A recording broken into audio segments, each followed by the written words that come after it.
Let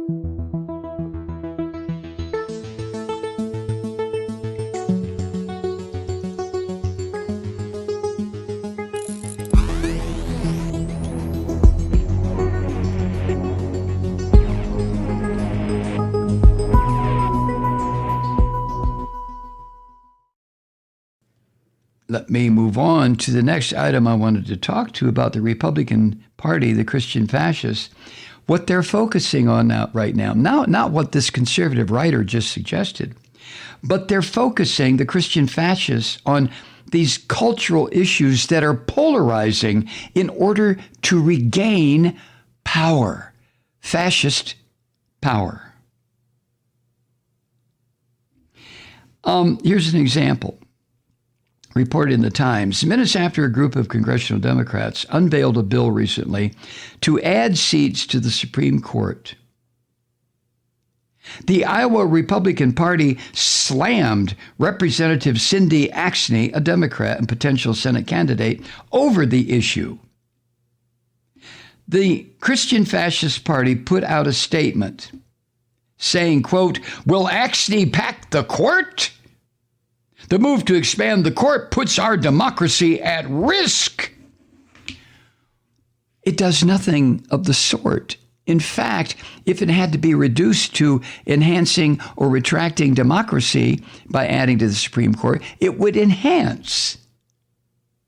But this attack on this one member of the U.S. House illustrates the emerging Republican strategy, which is an intensive drive to try to take back the House and the Senate in the 2022 midterm elections by further driving us apart.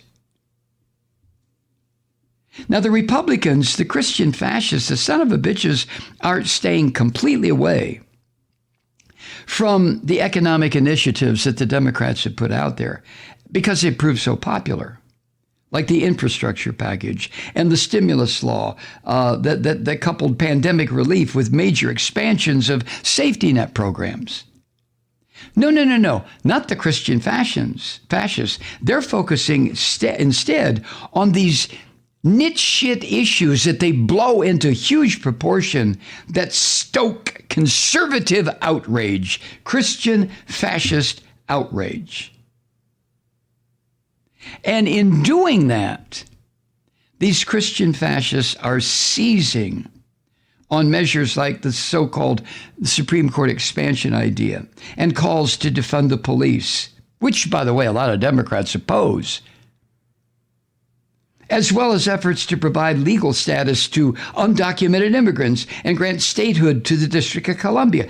These Christian fascists are focusing on all this to caricature the Democratic Party as extreme and out of touch with mainstream America. This is how these vermin operate. And the Christian fascists are also hammering at these issues that have proved so successful to them in the past, issues of race and sexual orientation. And they're trying to use the Democrats' push to confront systemic racism and safeguard transgender rights. The Christian fascists are using these as attack lines, ways to attack and divide.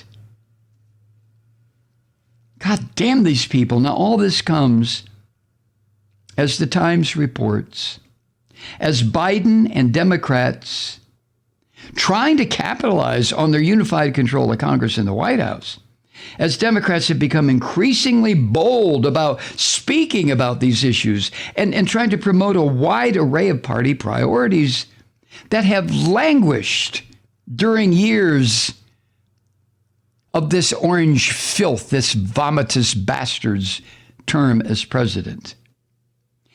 By the same token, what the Democrats and Biden are trying to do has given these Christian fascists all kinds of ammunition for attacks that have proved to really work in the past. The chairman of the Iowa Republican Party, this son of a bitch, Jeff Kaufman, he says they, That would be the Democrats. They are putting the ball on the tee, handing me the club, and putting the wind at my back. This, end quote, this gleeful son of a bitch, because the Democrats and Biden are trying, desperately trying to save America's ass. And these Christian fascists are trying, desperately trying to destroy everything.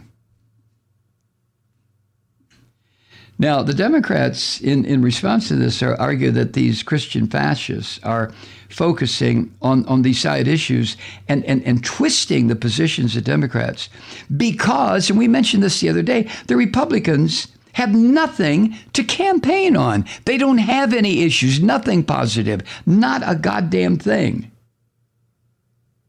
And meanwhile, the Democrats are lining up accomplishments in just a short time that they've been in control again to show the voters, including the pandemic bill that passed without a single Christian fascist vote. Not one. Senator Gary Peters of Michigan, who's the new chairman of the Democratic Senatorial Campaign Committee.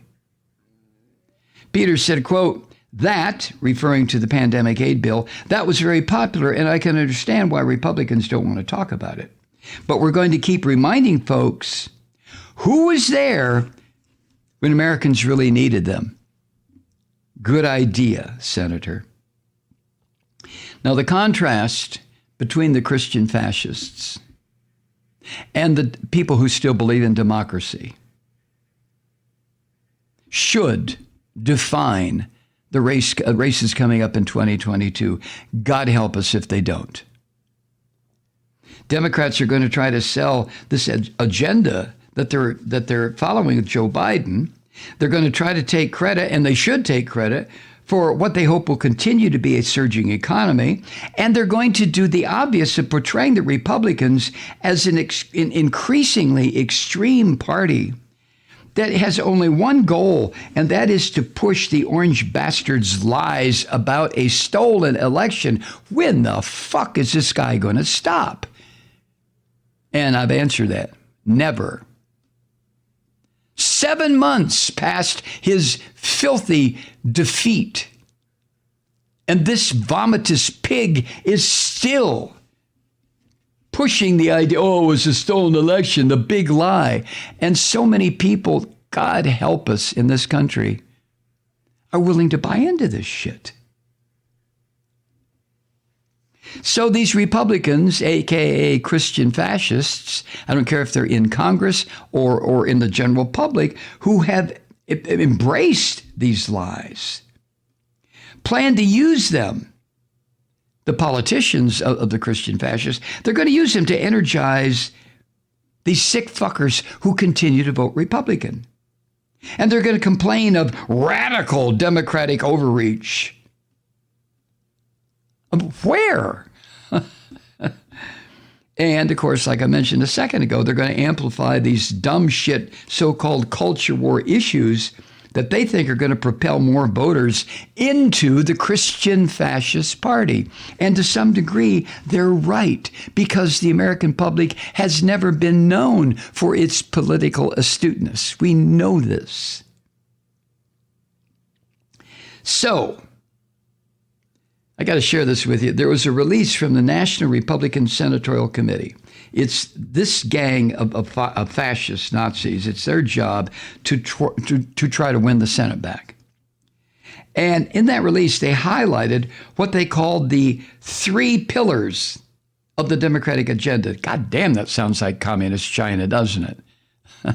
The 3 pillars of the Democratic agenda. First is the Green New Deal. Oh my God, the Green New Deal. Trying to save the environment, trying to save life on Earth. Ooh, watch out for that one. And then court packing. Ooh. Court packing? No, court expansion. And third, defund the police. No, defund, restructure, change, policing, police departments, demilitarize them. blah, blah, blah. Even though now the first two, the Green New Deal and expanding the court, those are not front burner issues, so-called, for Joe Biden and Democratic leaders. And the third one, defund the police, is bullshit for most voting Democrats. Democrats don't want to defund the police, for fuck's sake. That whole idea came from a movement in this country that has seen the police brutalize them, terrorize them, kill them, burn them, jail them. What the hell response do we expect other than defund the police?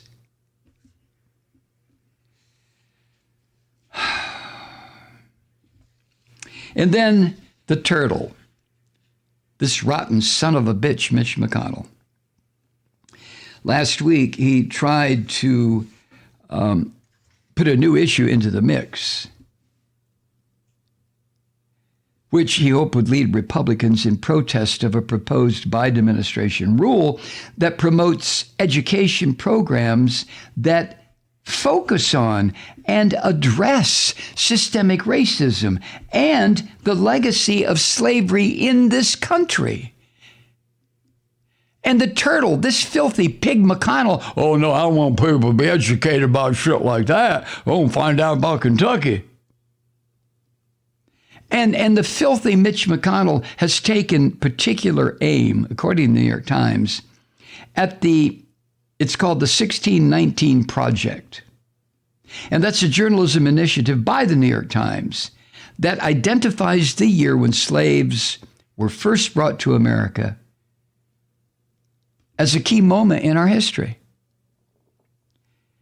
And at an appearance this week during in Louisville, this filthy McConnell said, quote, "There are a lot of exotic notions about what are the most important points in American history. I simply disagree with the notion that the New York Times laid out there that year 1619 was one of those years." Well, fuck you, white man. What the hell does he know? What does Mitch McConnell understand? What does he comprehend about what our black brothers and sisters have gone through in this country? I can answer the question very quickly. Nothing. Not a goddamn thing. Mitch McConnell is a white son of a bitch who is so wrapped into his whiteness, he could never conceive of the shit that's been perpetrated against African Americans. And don't tell me, well, he's got a Chinese wife, that means something. Doesn't mean a fucking thing. I'm talking about Mitch McConnell.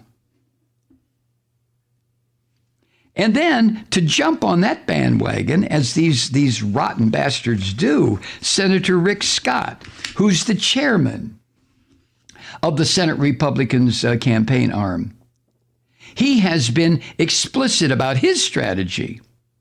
This is what Rick Scott said during a recent radio interview with the vomitous Hugh Hewitt. Quote, "Now, what I talk about every day is, do we want open borders? No. Do we want to shut down our schools? No. Do we want men playing in women's sports? No." What the fuck? That wasn't all. He went on. "Do we want to shut down the Keystone Pipeline? No. Do we want voter ID? Yes. And the Democrats are on the opposite side of all those issues, and I'm going to make sure every American knows about it." I mean, I'm not going to sit here and parse the bullshit that comes out of a creepy son of a bitch like Rick Scott's mouth. You can figure out the rebuttal to everything Rick Scott says on your own. So what we're left with, though, Democrats who have fallen victim to this bullshit, this cultural assault from the Christian fascists, well, we can concede that it can take a toll and that the Democratic Party needs to be ready. Now, I say we. I'm not a Democrat, but I will vote 99.9% of the time in favor of Democratic Party-initiated issues. And I can say a resounding, you're damn right, because this is where the Democratic Party has failed miserably in the past 30 years. Miserably. In not explaining to Americans, to the people in this country, to the people on whom the Democratic Party initiatives have mostly fallen and benefited. Benefited everybody, but I mean especially Democrats.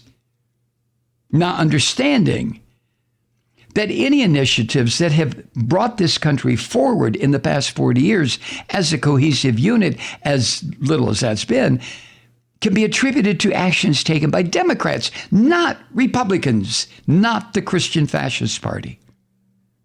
Their sole objective has been 3 words: divide and conquer. And this is where the Democratic Party has got to wake up, has got to come to terms with what is happening with the American Fascist Party, with the so-called Republicans. The game is fucking over. This is no longer a game of politics. This has to do with the survival of this country as a democratic republic. We are either going to get through this, and by this I mean this horrible, horrible attack on the United States, physical, political, theoretical, by the fascists, or we are going to be absorbed by them. Oh my God, can you think of anything worse? No, seriously, just give it some thought, just for a moment. There is nothing worse. So brothers and sisters, right? We've got to resist. We've got to fight. And we've got to make sure that everybody knows what the fight consists of. Hi, Truth Seekers. Mike Malloy here. As you know, we've switched formats and are now broadcast exclusively on the Progressive Voices Network. So that means you get fewer program interruptions, no corporate commercials, and lots of profanity. But our format change also means some of our radio listeners no longer hear the program. It's been a while since I mentioned our podcasts, so you may have forgotten that there is a way to listen to this program anytime you need a good dose of screaming. Visit MikeMalloy.com and subscribe to our podcasts. As a podcast subscriber, you can download the program to your mobile device and take me with you wherever you go. And if you have a friend who needs a dose of truth-seeking, you can give a gift subscription as well. That's MikeMalloy.com, and never miss a minute of the uncensored fun and frivolity.